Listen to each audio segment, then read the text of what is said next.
Aí, agora estamos começando a fazer a gravação. E aí, pessoal, como é que estão as coisas? Tudo bem com vocês? Como é que estão andando aí no estudo dos materiais?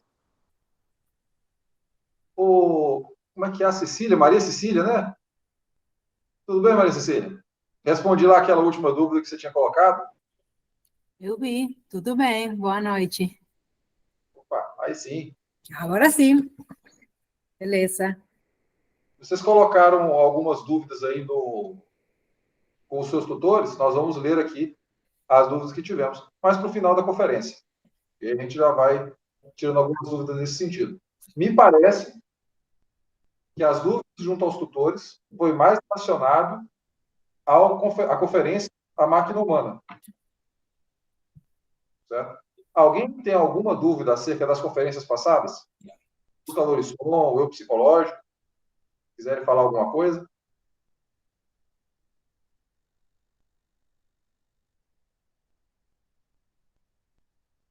Tudo certo? Vou colocar para apresentar aqui.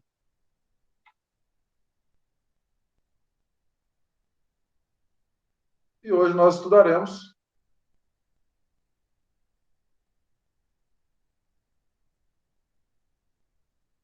a máquina humana. Esse aqui é o infográfico, que é disponibilizado aqui pela instituição, e nós vamos trabalhando de acordo com o material. Pessoal, antes de mais nada, nós vamos conversar aqui, ó, o Fábio está entrando. Boa noite, Fábio. Seja bem-vindo.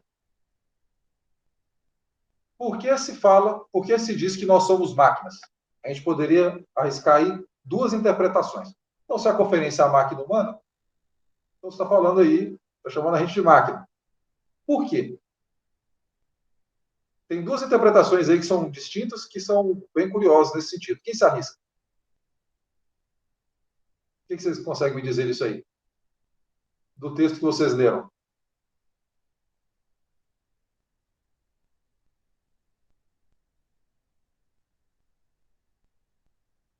Por que somos máquinas? Por que se diz que somos máquinas?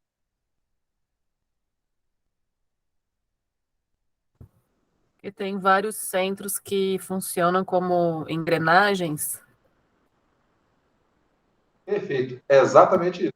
Essa é uma das duas interpretações. Então, se você for ver, nosso corpo é uma máquina maravilhosa. Gente, a gente terminou, na conferência passada de Luz, Calor e Som, de falar sobre a parte da psicologia gnóstica. Não que nós não abordaremos psicologia, abordaremos também, a partir de agora do curso também. Porém, a cadeira do curso que tratava especificamente de psicologia terminou. Certo? Então, personalidade sem esse ego, despertar da consciência, o eu psicológico, e a conferência de Luz, Calor e Som aborda um pouco de metafísica, certo? Mas é principalmente psicologia também, quando nós falamos do som. E agora nós já vamos entrar na biognose, e vamos entrar nisso que a Flávia falou.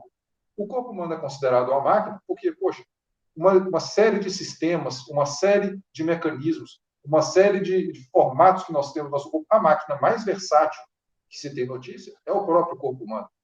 Alguém que se arrisque a estudar a história de ferramentaria, de uma maneira geral, se percebe que as ferramentas criadas na humanidade, desde o princípio dos tempos, elas simulam o corpo humano, em algumas de suas características. Em aumento de força e aumento de resistência, porém simulam o corpo humano. Então, a ferramenta que faz tudo é esse corpo.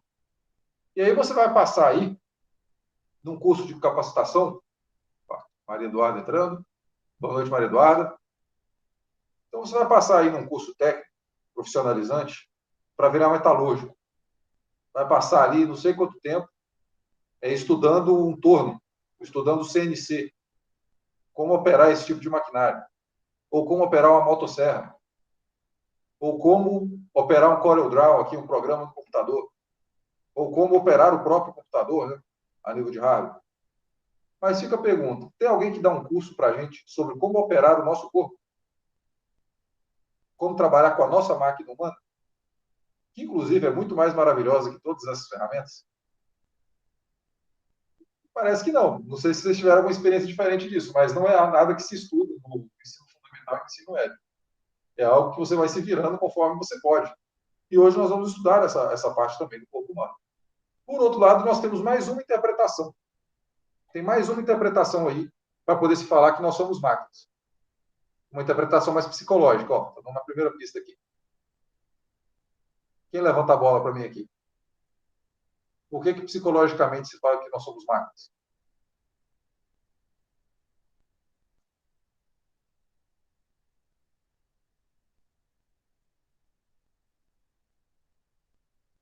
Vamos ver a galera que está aqui.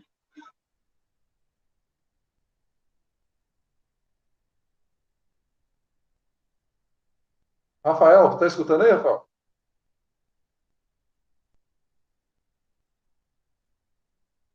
Opa, parece que travou aqui.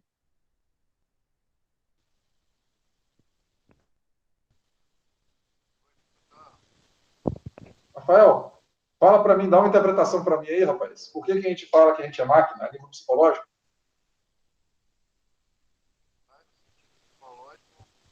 Tá meio longe, cara.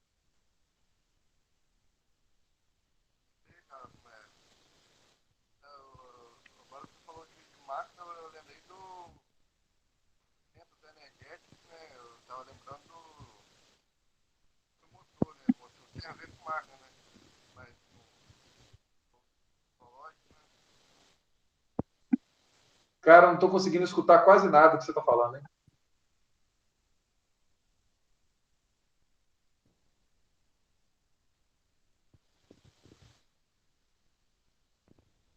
Fala de novo, fazendo favor, Rafael.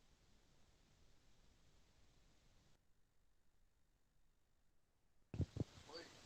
Não, você estava falando de... Cara, eu não consegui entender o que você está falando. Mas tranquilo. Essa outra interpretação também, pessoal, é falando sobre o fato de sermos mecânicos enquanto reação psicológica. Então, se o cara quer deixar a gente dando risada, Adna. Só uma sugestão aqui. Quem quiser falar e não estiver conseguindo, escreve no chat, Boa. que depois o Felipe lê, né, e responde. Maravilha. Tranquilo? Boa. Obrigadão. Fazia tudo sempre. Eu sentei um pouquinho mais, deu uma mijada. Por causa da questão da reação psicológica. Se a pessoa quer te deixar felizinho, chega lá, fala que você está bonitão. Chega lá no início do trabalho, máquinas nós somos como um computador nesse caso. Então, você pede uma informação, te dá aquela informação. Quer deixar o cara chateado? Fala que hoje ele não está parecendo estar tão bem. Pergunta se está acontecendo alguma coisa. Ou então ofende essa pessoa, a pessoa fica chateada. Se você chegar a elogiar, a pessoa fica felizona. Então, se você botar uma música para tocar, o cara dança. Se botar outra música para tocar, ele pula. Se botar outra música para tocar ainda, ele dá risada. Então, enquanto psicologia, o fato de sermos mecânicos, isso aí nós estudamos bastante, né, no Despertar da Consciência e no Eu Psicológico, também nos torna máquinas, também nos torna autômatos. Né? E com isso, a gente busca, despertar na consciência, quebrar também essa parte da mecanicidade. Certo? Então, estamos programados tristemente, exatamente, Maria. A gente, infelizmente, tem uma programação que a gente tem que lutar contra mesmo, tem que conseguir converter o mecânico, o inconsciente, em consciente, converter o lunar em solar. Diga, Rafael. Você estava falando de máquina porque a gente consegue se programar, né? No caso. Que a gente consegue se programar? Você falou, eu estou lembrando aqui do centros energéticos, a gente centros energéticos. Rapaz, se você puder escrever no chat, que eu realmente não estou conseguindo escutar direito.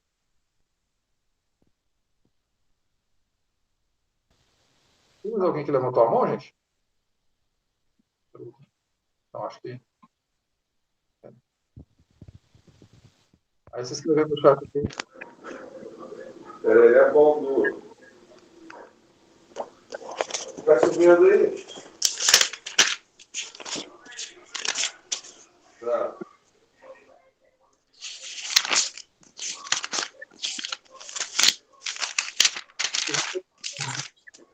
Tá aberto aqui.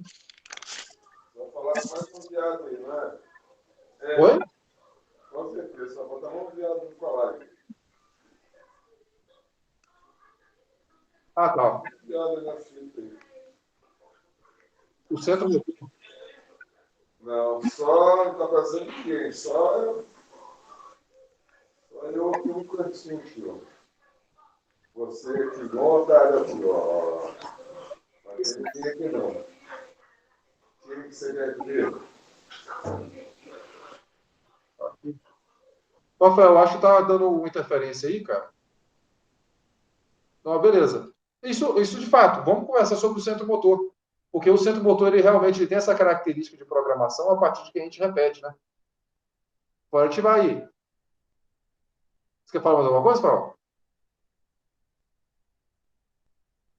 Ah, beleza. Então, hoje, gente, estudando a nossa máquina, a gente vai percebendo que, de uma maneira geral, aí faltando agora para poder falar sobre o corpo humano. Nós temos um corpo que é composto por uma série de sistemas, uma série de mecanismos, conforme falamos. E, na sabedoria esotérica, os antigos nos colocam que nós temos 3 cérebros, e dentro desses 3 cérebros, certo? Funcionando dentro desses cérebros, nós temos 5 centros, que são estes que estão aparecendo aqui para vocês. Certo? Os 5 centros, nós estamos falando aqui abaixo, do centro intelectual até o centro sexual. Estão vendo aqui no esquema? Se diz que são 3 cérebros, por quê? Um cérebro, o centro intelectual, ele funciona de maneira autônoma, por isso ele é um cérebro e um centro. O centro emocional, ele funciona de forma autônoma também, então um centro e um cérebro. Agora, nós vamos ver que o centro sexual, instintivo e motor, eles são unidos. Eles se processam, apesar de cada um ter um funcionamento diferente, eles se processam muito juntos, eles são bem entranhados ali em seu funcionamento. E por isso, eles são somente um cérebro. Um cérebro, então, conjugando estes 3 centros, certo? E antes que nós entremos a falar sobre cada um dos centros, é interessante se verificar que cada um dos centros tem um capital vital. Então, qual é a ideia que nos remete quando falamos a capital vital? É um recurso que você tem. Um recurso que você tem enquanto biologia mesmo, enquanto biologia do seu corpo.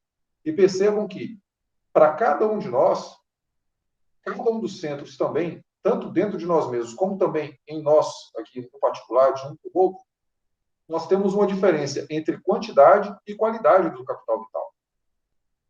Então, por exemplo, no centro intelectual aqui, nós temos grandes pensadores da humanidade.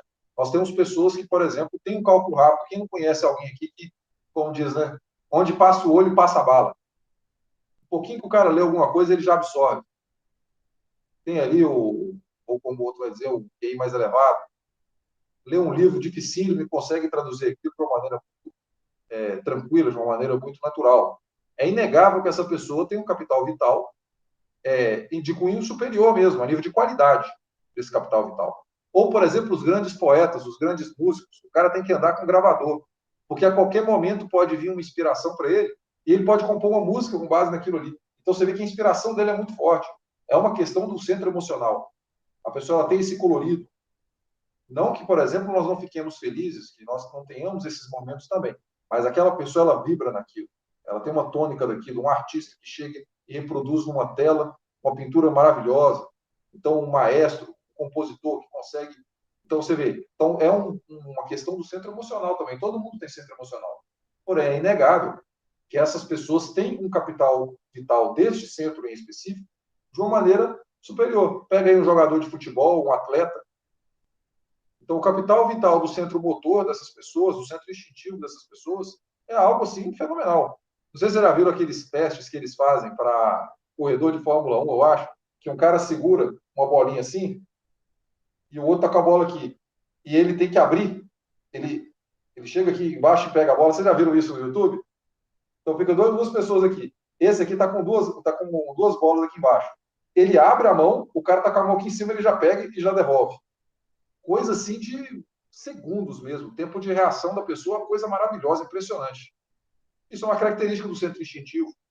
Dos atletas, o centro motor, o cara conseguir correr uma maratona, o cara conseguir, por exemplo, ser um atleta olímpico. Então, todos aqui nós estamos falando sobre a diferenciação que temos do capital vital de cada um desses centros enquanto qualidade.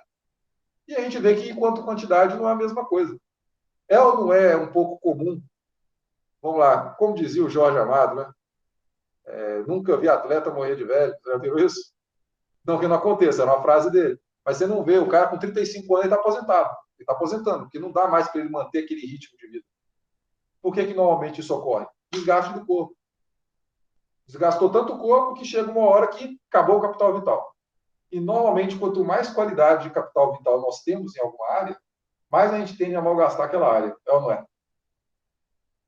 Então, uma pessoa que tem um capital intelectual bem assim distinto a nível de qualidade, é uma pessoa que vai passar 6 horas por dia lendo um livro, 7 horas por dia lendo livros, malgastando a máquina ali daquele jeito.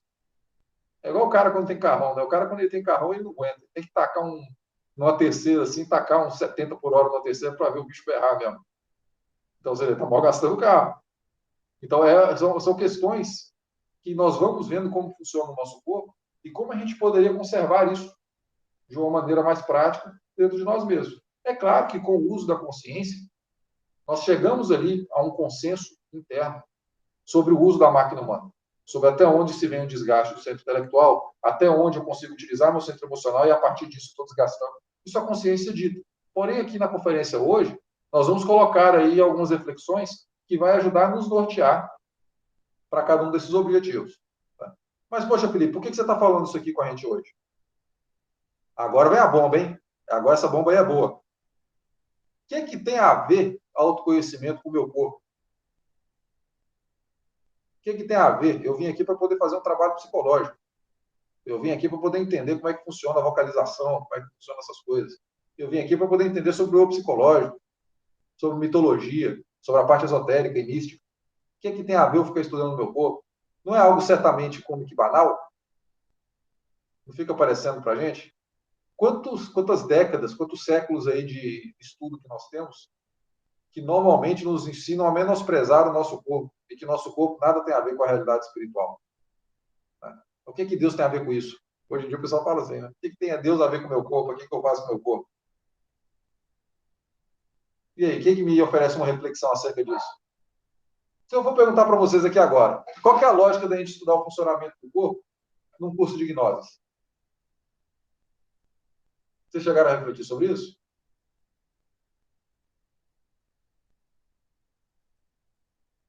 Algum corajoso, algum aí que se erga, que abra aí o microfone, que mostre para a gente aí uma possibilidade? Talvez quando Sócrates disse conhece a ti mesmo, ele não quis dizer só no sentido esotérico. Talvez seja do corpo, da biologia em si, dado que aquelas esculturas antigas, né? Você vê que os caras eram tudo, sabe, fortão, tudo. Quer dizer que eles... Não que eles eram daquela forma, se apresentavam daquela maneira, mas talvez isso quer dizer, no mínimo, que eles tinham um bom conhecimento da biologia, né? Da anatomia, né, no caso. Então, talvez seja nos dois sentidos que ele quis dizer, né? Cara, muito bem colocado. Tanto que até aqueles tratados de arquitetura, o homem vitruviano, tem várias obras nesse sentido. Né? Agora, você perceba, vou até tirar o fone. Ficou bom agora, viu, cara? Vou poder escutar você certinho. Vou escutar bem você. Agora, vocês... Tá cortando. Ah, beleza. Tá cortando, irmão. Sua voz está cortando. A minha voz? Voltou agora. Voltou? Ah, beleza. Então, vamos lá. Até onde... Vamos colocar algumas reflexões aqui. Até onde uma reação física é somente física? Se a gente vai estudar aqui a máquina humana, se diz que são centros psicofisiológicos. Ou seja, é psicológico e é fisiológico. É físico, mas ao mesmo tempo tem esse aspecto imaterial, que é um aspecto da mente, que é um aspecto mental. Então você vê, quantas das vezes, por exemplo, a gente confunde... qual que é a diferença entre mente e intelecto? Não fica parecendo que é a mesma coisa? A mente é intelecto. Então, eu penso com a minha mente, certo? O cara vai lá e vira para você e fala, tira a mente. Então, tá falando, vamos parar de pensar. Você vê, são nuances que, à luz do conhecimento gnóstico, nós vamos estudando. Quando nós vamos vendo o que internamente se processa como a mente, fisicamente se processam como os centros da máquina humana. Então, quando você conhece, por exemplo, o funcionamento do seu centro intelectual, você está conhecendo uma parcela da mente. E é uma parcela. Opa. Henrico, boa noite. Então, quando você conhece, estamos aqui no exemplo, o seu centro motor, você está conhecendo também uma parcela da sua mente. Esses centros, eles são mente consubstanciada. Por isso, são psicofisiológicos. Desta forma, se assim como é dentro, é fora, se eu estudo um pouco fora, eu também posso conseguir estudar o que está acontecendo dentro. Bem como se eu estudo o que está acontecendo dentro, eu também consigo conhecer o que está acontecendo fora. A mente, nesse sentido, trabalha com 5 dualidades. Vamos fazer aqui, aí nós vamos entrar em cada uma delas. Mas para a gente entender que o conceito de mente, o esoterismo, ele propõe um conceito de mente mais encorpado do que normalmente nós entendemos, principalmente enquanto ocidentais. Enquanto centro intelectual, nós temos tese e antítese, sim e não, alto e baixo, bonito e feio. São questões conceituais que o centro intelectual trabalha. Enquanto o centro motor, nós temos movimento e repouso, os movimentos voluntários. Enquanto o centro instintivo, fique tranquilo, nós vamos voltar em cada um desses centros. Enquanto o centro instintivo, nós temos prazer e dor. Enquanto o centro emocional, nós temos alegria e tristeza. E enquanto o centro sexual, nós temos atração e repulsão. Percebam que são 5 dualidades. E essas 5 dualidades são da mente. A mente, ela não é só o intelecto. A mente, ela vai incorporar em si o funcionamento desses 5 centros, inclusive dos 7 centros, que temos um centro intelectual superior e um centro emocional superior. Então, é uma boa proposta que nós temos hoje, que nós comecemos a pensar na mente não somente com o intelecto, mas também tem intelecto na mente. Mas a mente tem mais uma série de coisas que nós vamos estudar mais a fundo. E já respondendo à pergunta que propomos a princípio, o importante é que a mente, então, esse corpo, o intermédio deste corpo físico, nós conseguimos acessar a realidade espiritual do homem. Por um lado, nós temos escolas materialistas, que falam que ou o espírito não existe, ou a alma não existe. E se existe, na verdade, é só uma extensão do corpo. Por outro lado, nós temos escolas espiritualistas, que falam, não tem nada a ver o corpo aqui, pode ignorar o corpo aí, que o corpo não tem nada a ver. Enquanto nós estudamos à luz da consciência, à luz do esoterismo mesmo, não se tem nem materialismo nem espiritualismo. Existe um intercâmbio entre o espírito e a matéria. Apesar de o espírito governar a matéria impacta no espírito. Também existe uma retroalimentação. E a mente é uma das ferramentas maravilhosas que temos para poder conseguir perceber essa realidade, captar essa realidade, por intermédio, por exemplo, do centro da máquina humana e do funcionamento do centro. Até aqui tudo bem, gente? Nesse sentido de capital vital, então, entrando mais numa parte de saúde e bem-estar, é interessante que a gente busque o equilíbrio da máquina para a gente conseguir ter o máximo desempenho dela e também a máxima longevidade. Então, se dizem de homens que conseguiam viver séculos com o correto funcionamento do corpo, fazendo os seus exercícios, não fazendo excesso, ou ainda pessoas que conseguem chegar numa idade bem avançada e não se privar de quase nada. Está em todas as festas. Não sei se vocês já viram um livro bem curioso, que é A Velhice Saudável, creio que seja de Sêneca. Eles chegam no Sêneca e falam, Sêneca era um legislador, né, romano. Tem várias histórias sobre ele, aquela história do louco, domesticado, do não domesticado, para poder falar de educação. Então, era um cara bem clássico. E o Sêneca, quando perguntam para ele, aliás, desculpa, estou falando de Sêneca, que é Licurgo, o nome desse legislador. E aí, quando chegam para ele, perguntam, nossa, você está idoso, mas a gente vê você em todas as festas, a gente vê você em todos os banquetes, a gente vê você em todas as atividades que temos aqui. E ele fala, é simples, eu estou em todas, mas eu não me embriago, eu não como demais, eu não fico até tarde, eu não fico até a última hora da festa, saio antes. Então, ou seja, ele sabia trabalhar a coisa. Ele estava ali, mas ele não se empanturrava. Bebia, mas não bebia tanto. Ficava, quando começava a dar noitinha ali, 9 horas da noite, ia embora. Então, você vê, ele tinha um equilíbrio. Ele magistralmente conseguia demonstrar isso. Como que, na velhice dele, ele conseguia participar das suas atividades sociais sem prejuízo algum. Inclusive, desfrutando do auge da sua sabedoria, né, na idade que tinha. Então, é uma lição para cada um de nós aqui. Sabemos trabalhar com o nosso corpo. E, fora isso, agora nós vamos partir para o estudo de cada um dos centros da máquina humana. Quem tiver dúvida aí, gente, já pode pegar e perguntar, que facilita a gente aqui na conferência também. Enquanto centro intelectual, nós trabalhamos com tese e com antítese. Ele funciona no pensamento, no raciocínio, na reflexão, na hora que você vai sentar para poder fazer sua matemática, para fazer seu cálculo.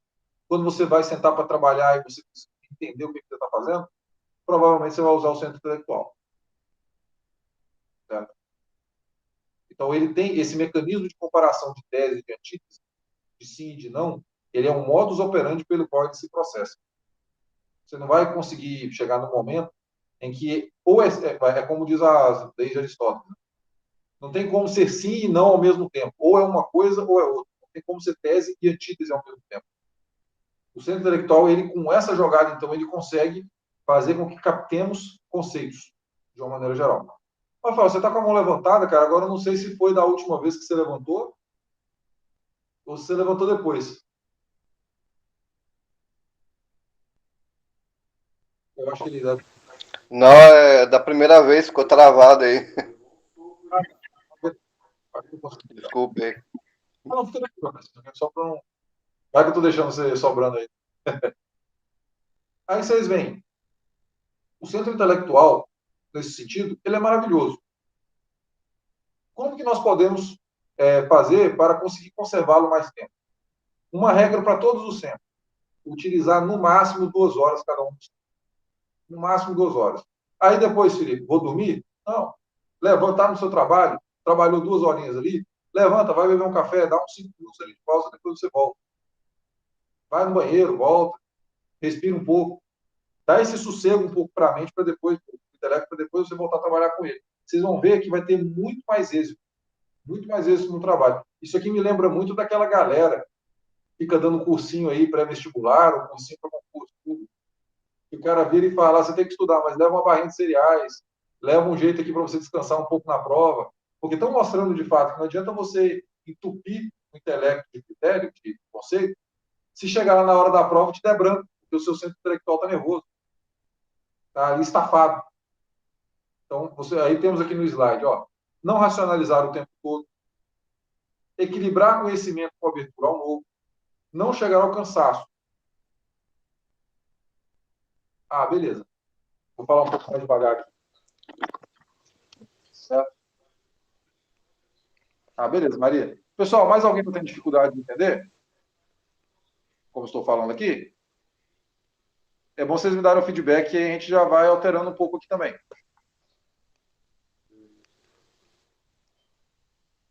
Então, vamos lá. Então, com isso, a gente consegue um equilíbrio do centro intelectual. Então, alguém abriu o microfone aí?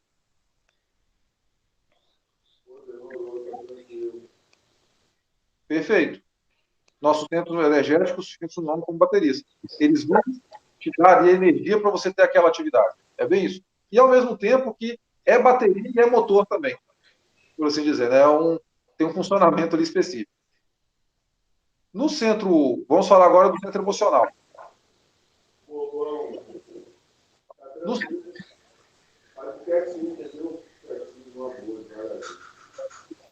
Tá.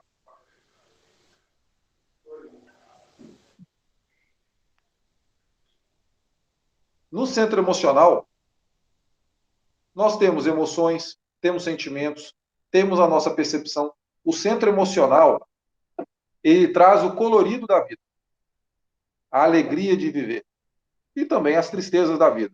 Todos esses se processam no centro emocional. Certo? Então, o mecanismo é esse. É a percepção e a resposta. Emoções boas, emoções ruins. Poderíamos dizer emoções agradáveis e emoções desagradáveis. Esse é o funcionamento do centro emocional. Então, quando que eu consigo dar um descanso para o meu centro emocional? Você vê que existem profissões que trabalham bastante o emocional. Os professores. O professor é uma profissão que trabalha bastante o emocional. E você vê que o estresse no centro emocional é um dos mais difíceis de lidar. É um estresse que ele é mais contínuo. Né? Como eu faço, então, para descansar o meu centro emocional? Também, dando uma pausa para ele. Viu que está estafando? Vai ler alguma coisa. Muda o centro para o centro intelectual.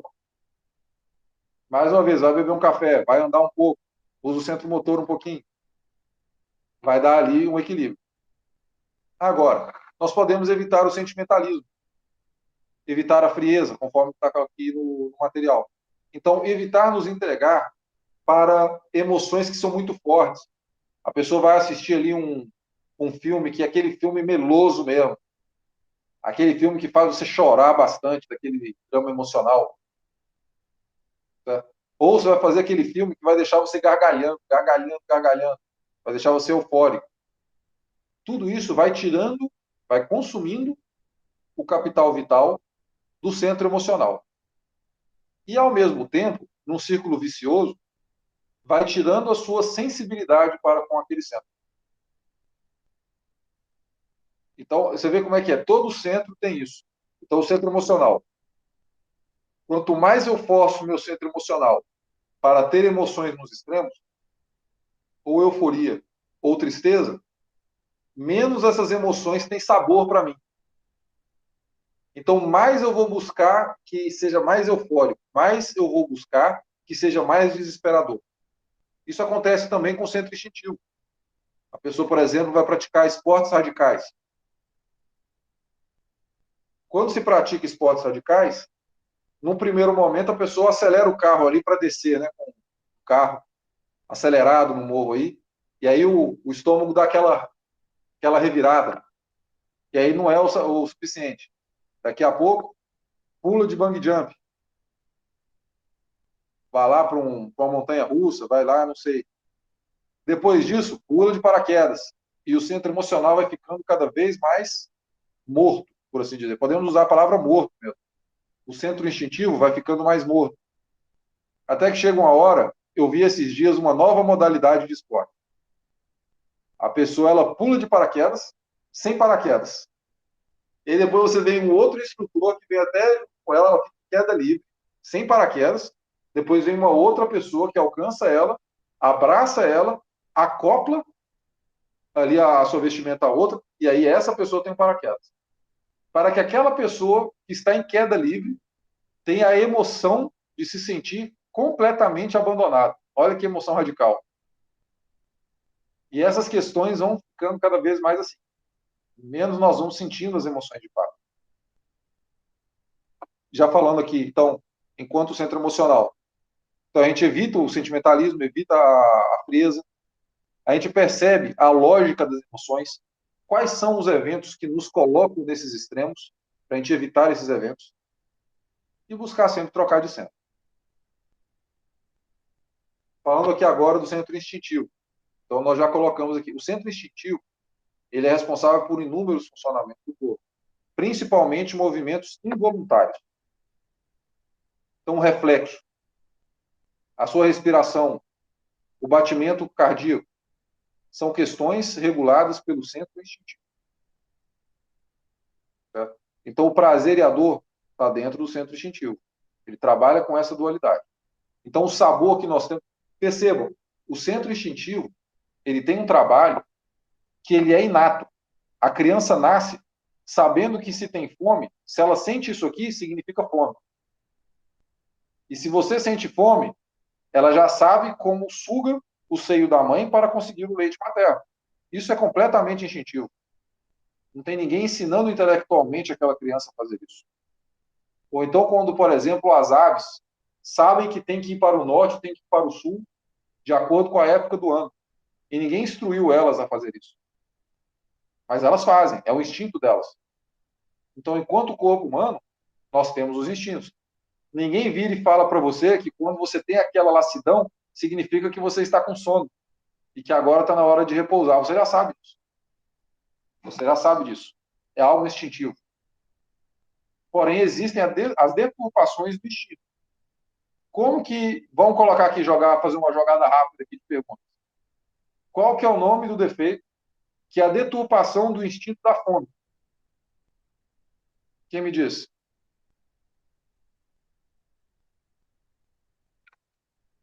Deturpação do instinto da fome. Fome mal canalizada.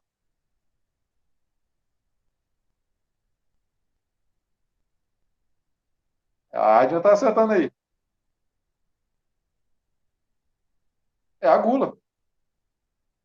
Na gula, a gente come em excesso ou a gente coloca sabores cada vez mais fortes.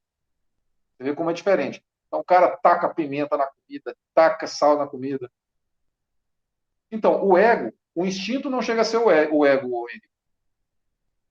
O ego, ele mal canaliza o instinto. O instinto é algo natural, é um funcionamento da mente. É um funcionamento natural do centro instintivo. Mas o ego, ele mal canaliza o instinto.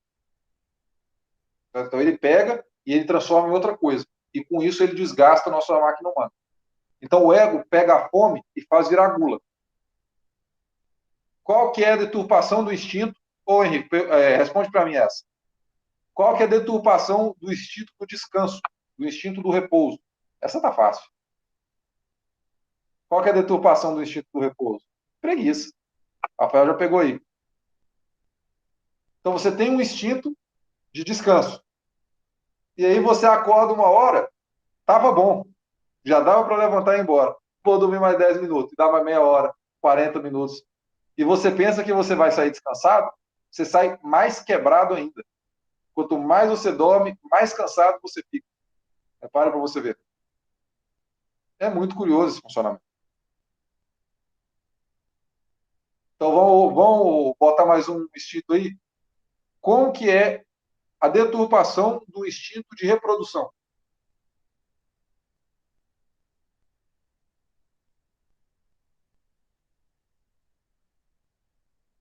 E já vamos jogar mais uma aí. Deturpação do instinto de autopreservação. Vou colocar mais essas duas aí e a gente continua. Então, ó, deturpação da autopreservação, deturpação da reprodução, do instinto de reprodução. Duas perguntas no ar aí para vocês. Ô, Rico, responde uma dessas para nós aí, vamos ver.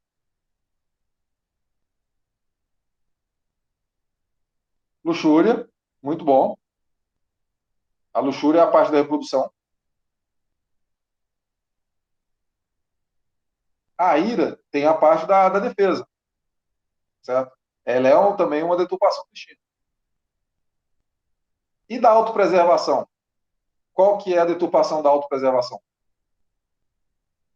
Vou colocar um exemplo clássico. Se tem um touro, um boi brabo numa cerca, ou eu estou passando numa rua e tem um cachorro brabo, chegar lá, começa a latir lá quando eu passo, eu já sei que não vale a pena pular ali. Já sei que não vai dar ruim, como diz o outro. Alguém precisa te ensinar que aquele cachorro vai te arregaçar todo? Não precisa. Você sabe que... Por que você sabe disso? É instintivo. Exatamente, é um instinto de autopreservação. Está errado o instinto? Não. Não está errado o instinto. Mas e quando eu mal canalizo esse instinto? O que é que vira? Tem até duas coisas que viram. Medo. Aí, ó, acertou. É isso aí, Rafael. O medo. Então, se eu desenvolvo uma agorafobia, não saio de casa, ou tenho medo do que vai acontecer amanhã. Então, o medo é uma deturpação do instinto, de autopreservação. A gente poderia falar sobre a pessoa ser temerária também, né? Que é a coragem, na verdade, desmedida. Mas aí são outros 500. Então, você vê, nós estamos falando aqui sobre deturpação do instinto. E a deturpação do instinto acaba com o centro instintivo. Tira a qualidade ali do capital, tira a quantidade de capital vital que você tenha no centro instintivo. Tá? Então, como que a gente também consegue restabelecer? Né? Além de sair dessas situações, integração com a natureza, aprender a não reação. Então, você vê, se uma pessoa chega e fala qualquer coisa com você e você reage, essa reação já é uma deturpação do instinto. nós temos um instinto de defesa. Se vir um bicho, se vir, sei lá, uma onça aí te morder, vir atrás de você, ou se vir um cachorro correndo atrás de você, o seu corpo já se prepara para a luta. Está na hora.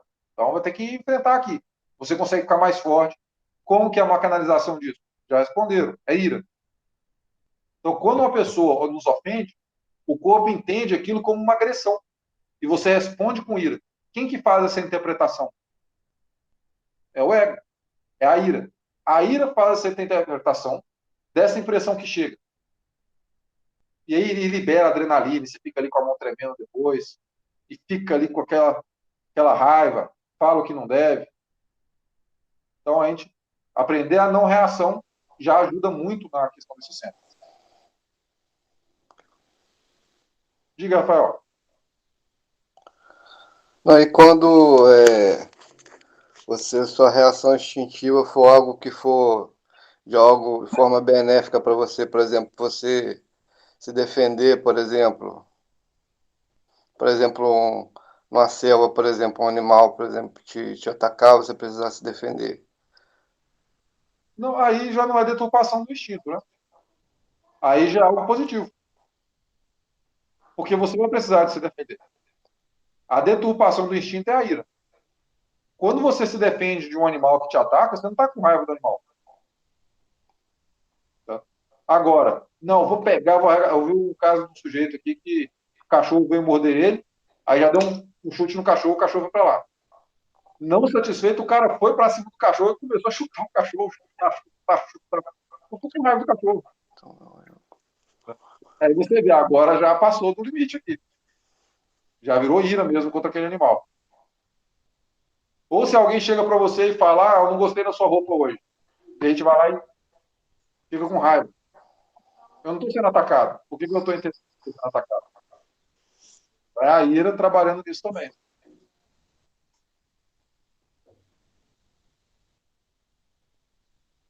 Pessoal, vamos passar aqui agora, então. Já falamos do intelectual, do emocional, do instintivo. Vamos falar agora do centro motor. Deixa eu ver aqui, alguém colocou o texto. Centro motor. Enquanto no centro instintivo nós falamos do involuntário, e essa questão mais inata, no centro instintivo nós temos o movimento voluntário. Então, para eu falar com vocês e fazer assim, então, para eu levantar e ir para algum lugar, eu estou fazendo movimentos voluntários. Esses movimentos voluntários estão aí no centro motor. Certo? Então, quando eu vou praticar um esporte, está ali no centro motor. Então, o centro motor, ele regulamenta a fala. Então, você vê, você não fala até quando você não quer. Mesmo que a pessoa fale pelos cotovelos, né? Mas normalmente falar é uma ação que você toma, essa ação. Então, os hábitos que nós temos, está tudo aí no centro motor. Certo? Ele trabalha no movimento e no repouso. É possível eu estar fora de qualquer uma dessas duas coisas? Existe algum momento em que eu não estou em movimento nem em repouso ao mesmo tempo? Existe isso? Qual que é o momento em que eu não estou nem em movimento nem em repouso?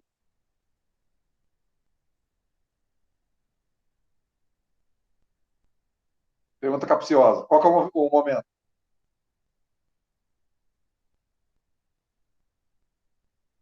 Cara, ainda que quando você está sonhando, você está em repouso, né? Está dormindo ali. Mas já as ações lá realmente é outra coisa.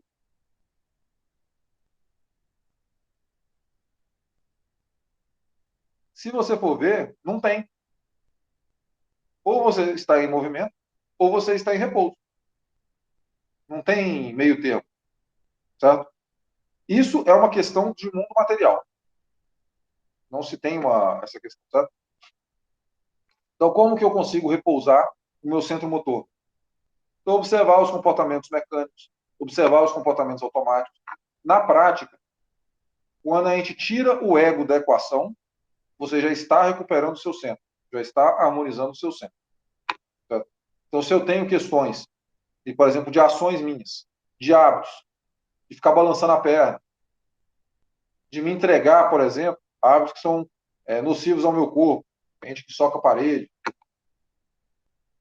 ou então o uso do esporte em demasia, ou ainda sedentarismo também, acaba com o centro motor, acaba com o centro instintivo também. Então, desta forma, trabalhando esses aspectos, eu vou melhorando a questão do meu centro. Certo?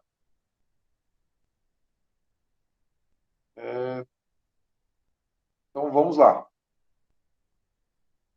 E, por fim, o centro sexual. O centro sexual trabalha sobre atração e repulsão. Certo? Então, ele trabalha com atração e repulsão. E você vê, olha só, como o centro instintivo, o motor e o sexual estão bem próximos ali. Até onde é movimento e repouso, é prazer e dor, até onde, por exemplo, o meu instinto de sobrevivência me coloca no movimento, ou ainda me coloca num repouso, que é também uma ação consciente, que eu tomo, uma ação, um movimento voluntário, por assim dizer. Você vê, está tudo mesclado. E até onde, por exemplo, se eu sou atraído por algo, por alguém, enquanto o centro sexual, eu não terei o impulso, o movimento voluntário de ir até lá, ou ainda, involuntariamente, me sinto atraído até aquela pessoa. Você vê que é motor e é instintivo também. E se eu sinto repulsa, eu tenho vontade de me afastar daquela pessoa, instintivamente. E aí eu acabo me movimentando para afastar daquela pessoa. Então você vê que é um cérebro só. São 3 centros, mas é somente um cérebro. Certo? Então o centro sexual, ele vai trazer esse sentido estético, que vai acabar conjugando muito com o centro intelectual. Certo? E é o mais rápido do centro. Por incrível que pareça, o mais lento do centro é o centro intelectual. O mais rápido é o centro sexual. E o centro sexual tem mais algumas questões que são curiosas. Ele, por exemplo, ele calcula, ele tem a capacidade, a velocidade tão absurda, que num trocar de olhares, ele consegue calcular toda a afinidade que nós temos com a pessoa. A afinidade dos outros centros. A afinidade da compatibilidade dos outros centros. Hein, ó? Por isso que, num primeiro momento que você entra numa sala com 40 pessoas, você já sabe quem tem a possibilidade ali de ter algum envolvimento com você e quem não tem. O centro sexual, ele calcula assim. Calcula no estalar de dedos. Por outro lado, também, o centro sexual, ele providencia energia para o corpo. Durante o curso de gnose, nós vamos aprender sobre lá o segundo fator de evolução da consciência, que é o nascer. E quando nós nascemos, nós estamos pegando as energias do corpo e aproveitando para o nosso despertar da consciência, para que nós tenhamos mais energia para durante o dia.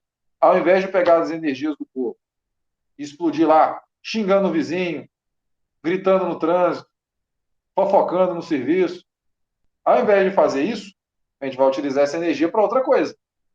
Para que eu vou usar essa energia? Tem inúmeras questões aqui. Nós vamos falar sobre localização daqui a pouco.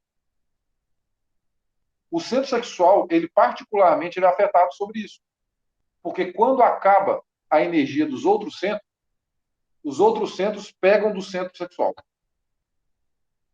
E aí tem um sabor bem específico, que é um sabor apaixonado. Você vê, por exemplo, o cara está no estádio ali, e vai lá, e está todo mundo daquele jeito, e grita, e tal. Você vê ali, a energia do centro sexual já está no centro emocional. O cara está apaixonado ali com o que ele está fazendo. Então já está, então quando você tem aquela parte da intolerância no centro intelectual, que normalmente é mais típico de altos intelectuais mesmo, você vê que o centro sexual já está mandando energia para o intelectual. Sempre tem essa parte da paixão. É algo, quando, por exemplo, um cara entra numa briga com o outro, e depois fala, ai meu Deus, o que eu fiz? Agredi o outro. Você vê que já teve ali, o centro sexual já mandou energia para o centro instintivo. A pessoa nem sabia o que estava fazendo. Então, é aquela questão, aquela reação mais apaixonada. Por quê? Esse movimento é involuntário. Perdeu a energia de um centro, ele puxa do centro sexual. A pessoa pode perder ali completamente o centro emocional dela. Pode estar morto para as emoções. Mas primeiro ela fica impotente. A pessoa intelectualmente pode estar completamente defasada. Mas antes de ficar demente, ela fica impotente também. sempre acompanhado por um problema no centro sexual. E quando essa energia ela passa para os outros centros, sem passar pela parte da transmutação, que é o que nós vamos aprender no curso de hipnose, nós já estamos aprendendo, ela danifica os outros centros. Quem já viu aqui, saindo daqueles fios de alta tensão, umas bolas de basquete, assim, parece umas bolas de basquete? Você já viu aquilo?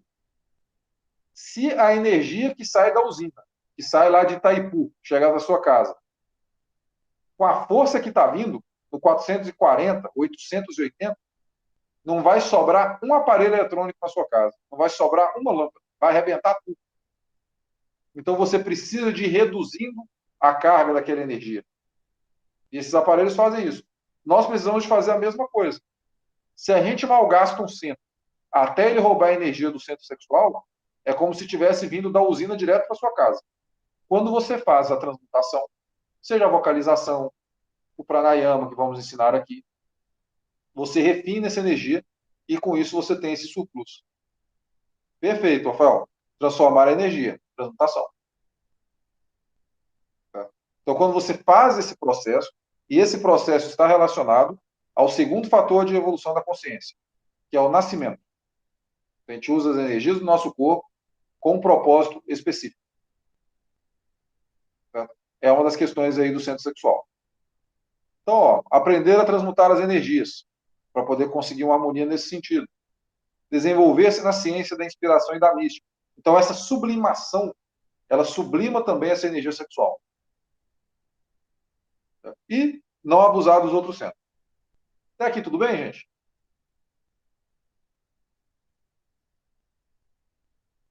Alguém tem alguma dúvida? Alguém quer colocar alguma coisa? Fique à vontade.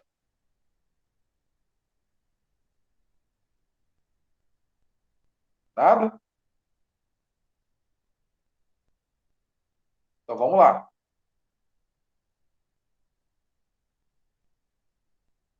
Uso demasiado da energia intelectual. Por exemplo, totalmente. Tive um grande amigo nosso aqui, ó, de Sorocaba, que ele era executivo financeiro de um jornal. Ele fazia trabalho voluntário no hospício.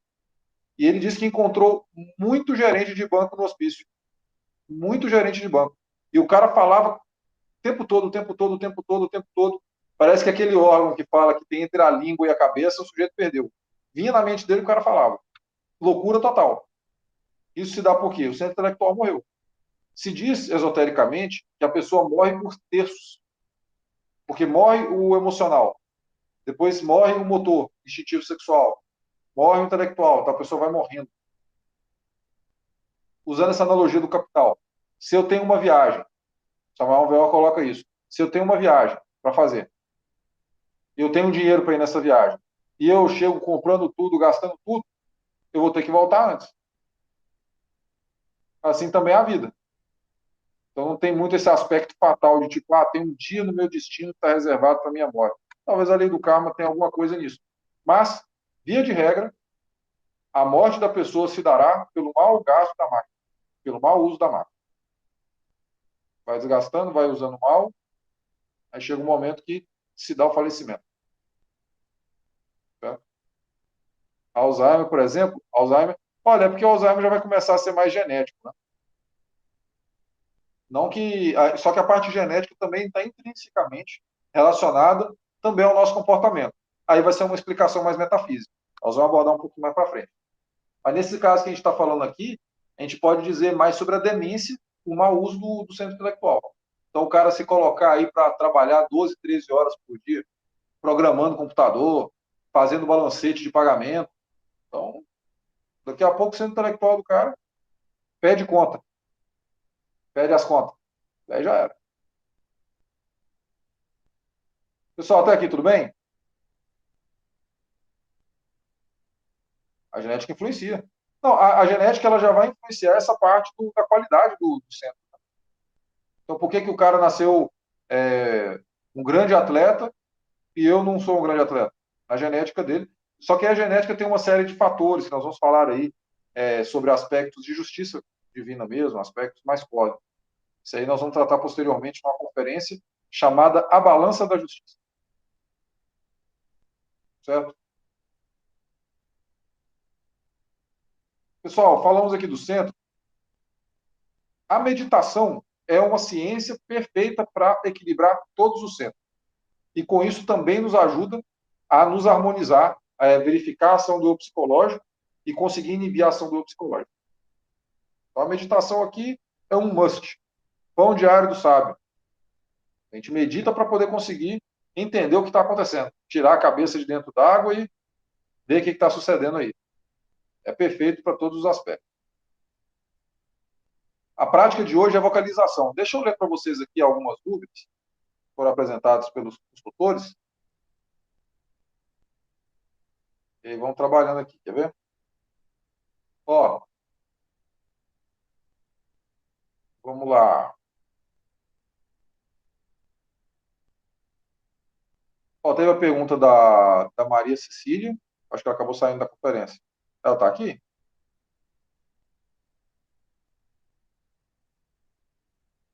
Maria Cecília, você está aqui? Acho que não. Teve uma dúvida dela que eu respondi lá no Class. Vamos lá. Quando estamos vagando em pensamentos, é o centro intelectual no comando ou são percepções e emoções que formam esses pensamentos? E como isso funciona nessas teorias do poder de pensamento? É o poder da emoção? Quem fez a pergunta está por aqui? Não. Cara, você vê, são duas questões completamente diferentes. Você tem dois tipos de escola de conhecimento. A escola que vai te ensinar a robustecer a mente. Aí pense assim, pense assado, pense positivo. Então você vem tudo sempre no pensamento, em robustecer a mente. No gnosticismo, no esoterismo gnóstico, nós estudamos a dominar a mente. A melhor forma de pensar é não pensar. Então, ao invés de, por exemplo, fugir dos pensamentos negativos que nos vêm, nós estudamos esses pensamentos. Por que esse pensamento nos surgiu? Eu tive em algum momento um pensamento negativo, um pensamento suicida. Por que esse pensamento surgiu? Então, em algum momento, chegou uma emoção ali mais de depressão. De onde veio essa emoção? De onde veio essa depressão? Por que esse pensamento chega? Certo? Então, nós vamos estudando esses pensamentos. E aí, enquanto gnósticos, enquanto no esoterismo, então a gente não vai robustecer a mente, nós vamos vencê-la. A Samuel Alveor usa uma figura de linguagem, um símbolo, sobre montar no cavalo. Então, robustecer a mente sem montar no cavalo, normalmente o cavalo que está montado na gente. A gente consegue pensar só quando a gente quer? Ou a gente fica o tempo todo pensando ali, nós falamos na nossa cabeça ali o tempo todo. Se eu robusteço isso, o que está acontecendo? É o cavalo montado em cima de mim. Eu vou robustecer o cavalo que está montado em mim. Então, aqui nós estudamos a como domar o cavalo. Depois que eu domar o cavalo, pode ser uma alazão, não tem problema. Certo? Então, isso que vai entrar, por exemplo, nessa questão da teoria. Não que não funcione, não é isso. Mas é porque é um objetivo que nós, a princípio, não entendemos que seja adequado. Se eu robusteço a mente, pensando, eu quero que aconteça, eu quero que aconteça, eu quero que aconteça, quero que aconteça. E eu nem sei o porquê que eu quero que isso aconteça. Eu quero uma Ferrari, quero uma Ferrari, quero uma Ferrari, quero uma Ferrari. Eu não sei nem por que eu estou querendo uma Ferrari. Por que está acontecendo dentro de mim que eu quero ter uma Ferrari na minha garagem? Vem da consciência isso? Então a gente ignora isso completamente e força o pensamento. Não parece que vai dar muito certo. Então por isso que, enquanto escola, a gente vai para o outro lado. Certo? Vamos ver aqui. E aí, respondendo também a dúvida que teve a Maria Cecília. A consciência ela está acima do centro. Então, antes de um pensamento, eu tenho um estado de consciência. Antes de uma emoção, eu tenho um estado de consciência. E esse estado de consciência origina pensamentos, esse estado de consciência origina emoções. Tá? Na meditação fica ficando cada vez mais claro isso. Vamos ver aqui. Pensei em duas questões no texto da aula de hoje. Quando criamos novos hábitos, as antigas memórias desaparecem ou elas permanecem e podem fazer hábitos antigos voltarem? Então, a primeira pergunta. Cara, o centro motor e o centro instintivo são educados com base na repetição. Na verdade, esse cérebro, né? Tanto motor, instintivo e sexual. Você quer pegar violão, vai aprender a tocar violão, um instrumento musical. Alguém aqui toca algum instrumento? Alguém aqui toca alguma coisa? Aí o cara toca sino, toca galinha, toca essas coisas assim. Algum instrumento aí alguém toca, não? É tudo padrão. Ô, Henrico, e se você estiver no meio de uma música e você dá uma enrolada, você se lembra intelectualmente da nota? Ou você refaz o trecho e aí você consegue pegar de novo?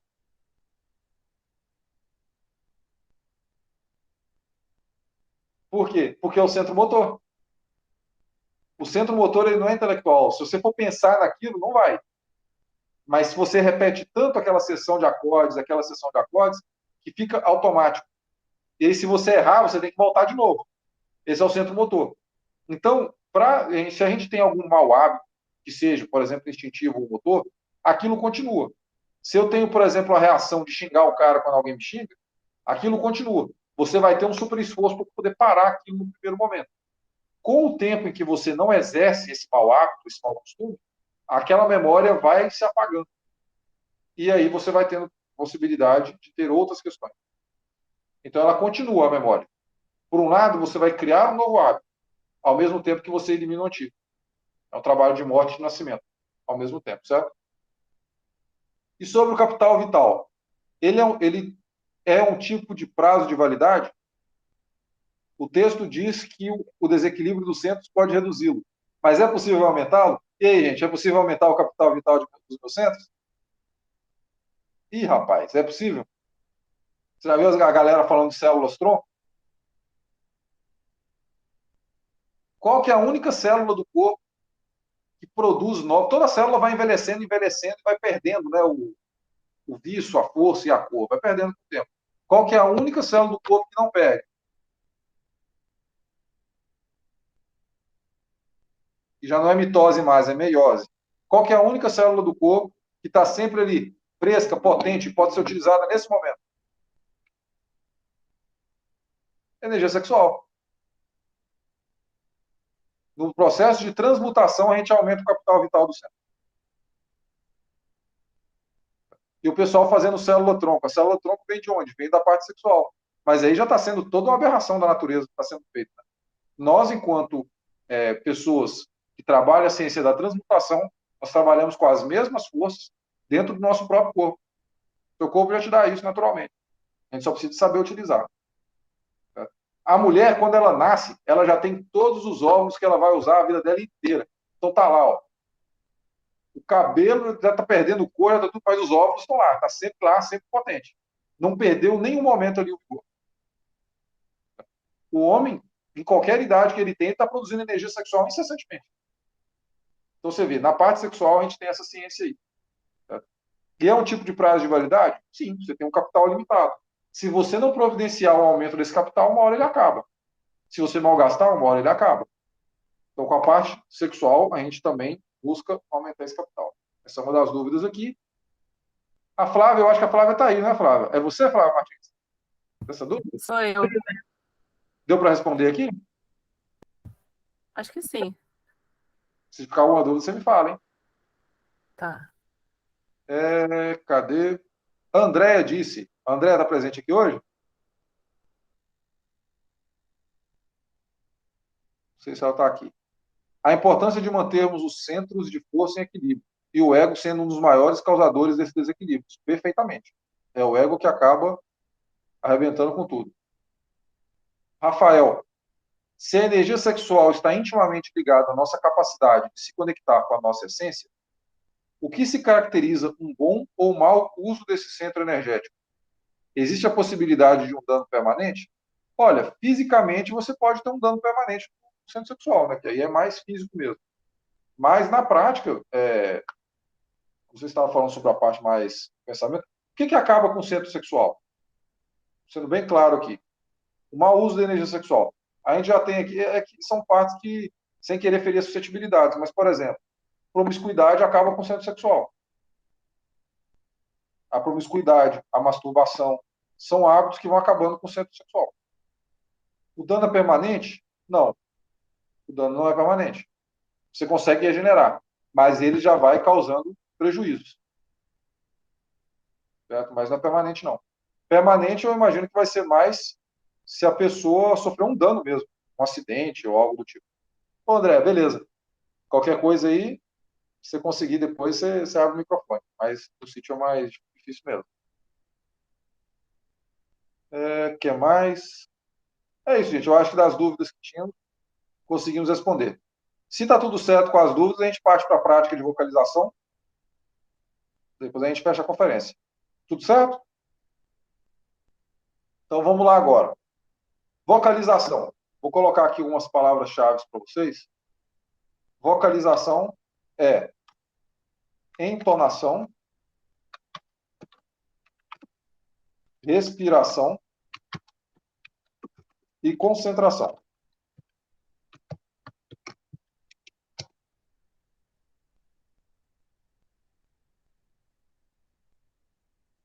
Vamos fazer uma prática de vocalização? Vou fazer com vocês aqui. Então, eu vou ofertar aos senhores que, nesse momento, a gente possa participar aqui no online. Então, aquele que possa, que esteja sentado, que consiga um recolhimento maior, a gente sugere que, nesse momento, faça. Nós vamos vocalizar aí 2 vezes cada uma das vogais, enquanto nós explicamos. Certo? A vocalização, ela tem essa potência de transferir essa energia sexual para os outros centros, pela transmutação. E com isso nós conseguimos mais harmonia, mais equilíbrio e mais energia. Certo? Então, nesse momento, buscando um recolhimento,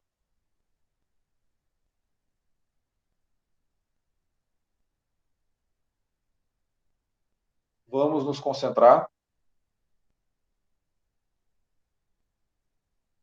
no chakra frontal, aqui, ó.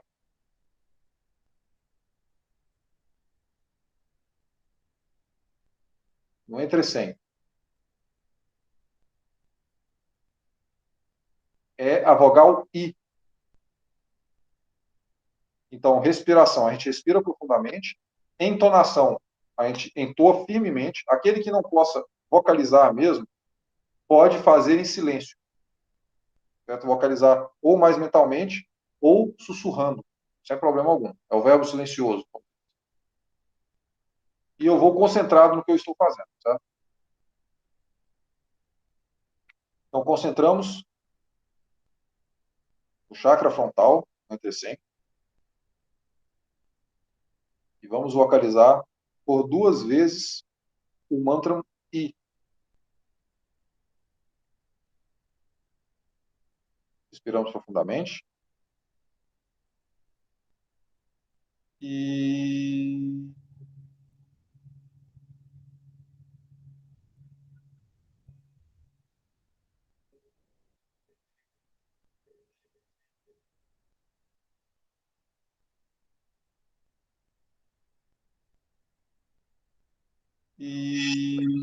Felipe, sem querer interromper sua prática,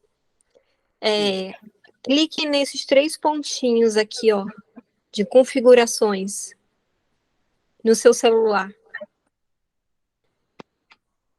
sim. Daí você vai clicar em configurações. Sim. E aí tem escrito cancelador de ruído. Desabilite. Porque se você não fizer isso, a gente não vai ouvir a vocalização sua. Boa dica. Acabei de cancelar aqui, agora vai dar mais certo. Tamo junto. Então, pela segunda vez, uma tranquila.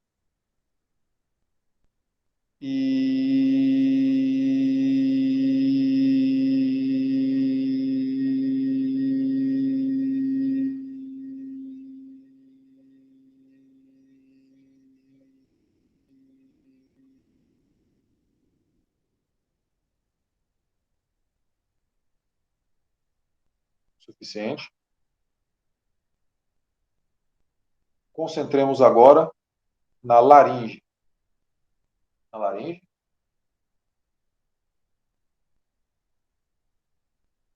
É o mantra E. Vocalizaremos também por 2 vezes. Iniciamos.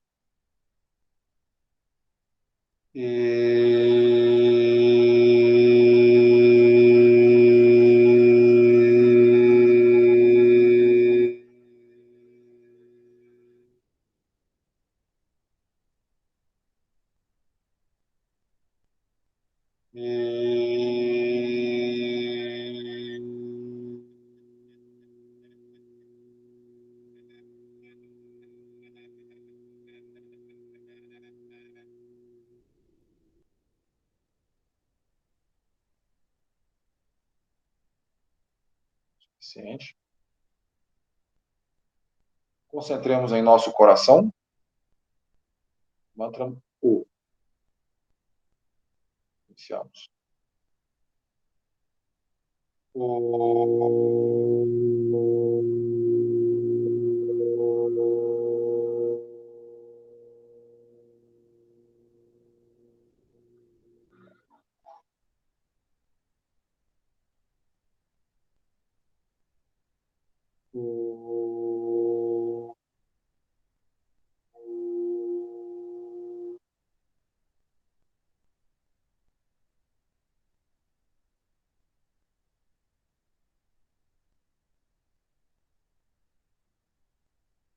Concentrados no plexo solar, 2 dedos acima do umbigo. Mantra U.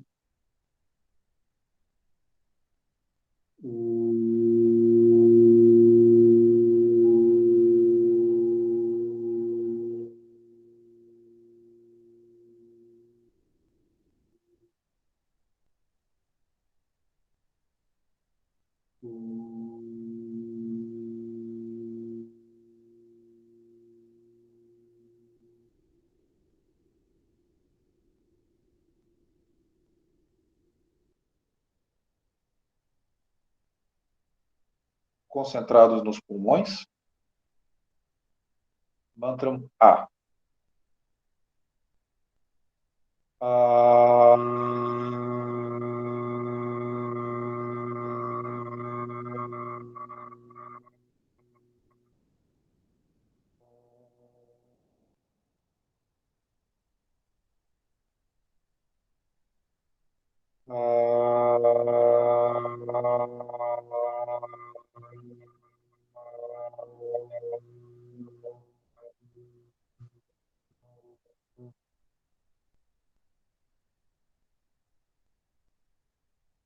Concentrados os homens na próstata, as mulheres nos ovários. O mantra M, que é feito mais na boca mesmo, como um mugido de um boi. Iniciamos.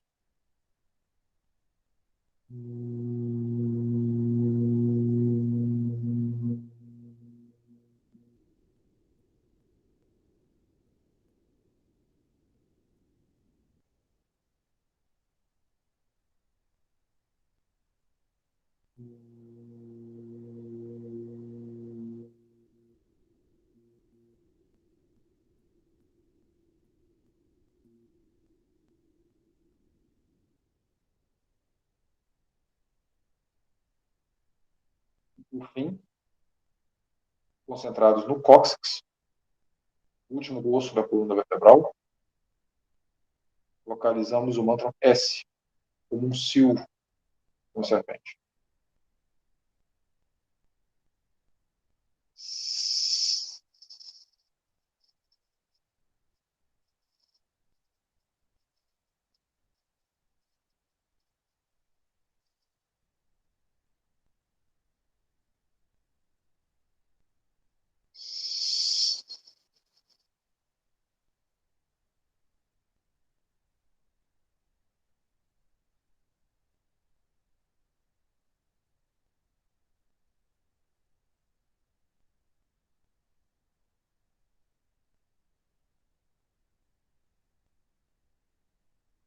Então, vamos retornando.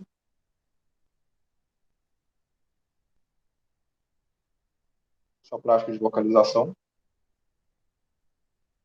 A gente recomenda que façamos essa prática diariamente, 3 vezes para cada chakra, por exemplo, conforme esteja nos materiais, né? E isso já produz o efeito de restabilizar a máquina. Pega aí no horário de almoço, fazer isso aí no horário de almoço, ele volta para trabalhar de tarde, parecendo que descansou a noite toda. Então, dá outro pique, professor. É a transmutação na prática. No mais, pessoal, estamos chegando aí no final, aí no período final aí da conferência, né, para as 9h30, vamos acabar um pouco mais cedo.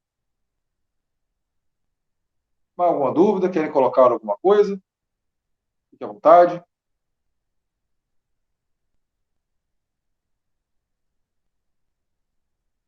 Percebendo aqui, eu não falei a localização do centro. O centro intelectual, o cérebro físico, o centro motor, nesse primeiro osso aqui, né, da coluna vertebral, que é ali onde, quando a gente era criança e o cara dava um tapa na gente, assim, dá um choque na gente. É bem aqui, nesse osso aqui. O centro instintivo é no cóccix, o último osso. Então, o centro motor, primeiro osso. Centro instintivo, o último osso da coluna vertebral. O centro emocional, ele está mais distribuído aqui nessa parte da frente do corpo, aqui, ó, na barriga, vindo aqui do coração, do estômago, mas é principalmente no estômago. 2 dedos ali, acima do umbigo, ali está o centro emocional. O centro sexual nos órgãos sexuais, e é isso. 5 centros aí.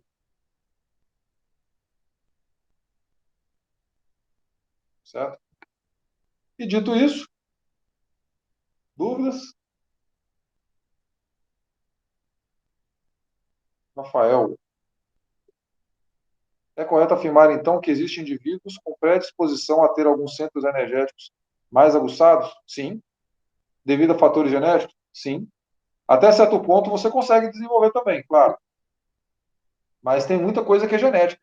E quando nós vamos estudar que, por exemplo, a parte da genética, ela está subordinada à lei do karma. Nós vamos estudar isso aí posteriormente. Há méritos que a pessoa tenha para receber nessa existência. Isso, karma. Então a genética, ela trabalha para a lei do karma. É claro que se eu, por exemplo, se eu não tenho o hábito da leitura, e eu começar a ler, começar a fazer exercícios mentais, começar a pegar aquelas revistinhas passatempo, coquetel, sabe? Eu vou começar a ter mais potência intelectual, claro. Mas também não quer dizer que eu vou chegar, por exemplo, igual um Nietzsche da vida, ou então igual esses caras que fazem aí o mestrado, doutorado em diversas áreas, por exemplo, como na matemática. Então, uma coisa, outra coisa, outra coisa. Ou então não quer dizer que, por mais que eu me inspirando, eu melhore a qualidade do meu centro emocional, não quer dizer que eu vou virar um grande poeta, um grande compositor de música clássica, por exemplo. Mas já vai melhorando, já vai dando certo. Então, realmente, existe uma predisposição genética nessas questões também. Mais alguma dúvida, pessoal? Algum comentário? Fiquem à vontade.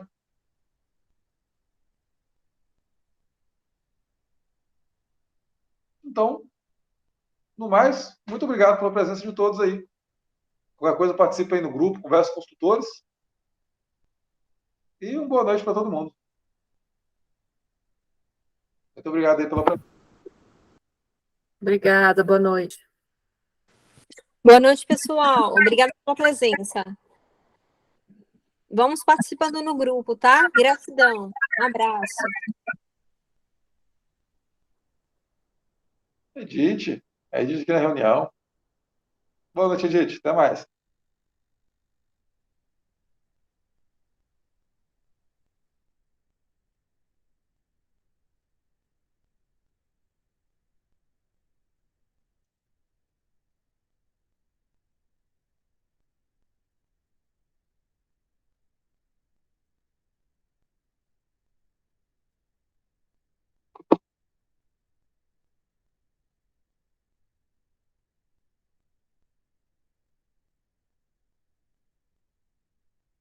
Boa noite, Adélia.